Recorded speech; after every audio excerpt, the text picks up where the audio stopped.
Welcome friends. আজকের আমরা যে ফ্রেজটা নিয়ে ডিসকাস করব সেটা হলো সো দ্যাট। এই ফ্রেজটাকে ভালোভাবে বুঝতে গেলে আমাদের বেশ কয়েকটা এক্সাম্পলস নিতে হবে।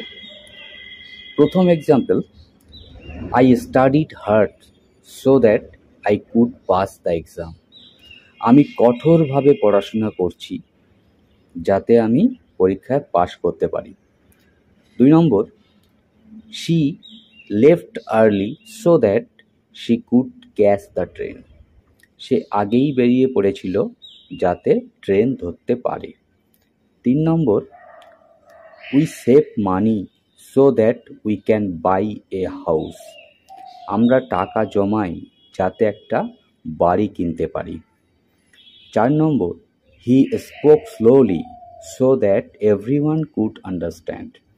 সে ধীরে ধীরে কথা বলছিল যাতে সবাই বুঝতে পারে।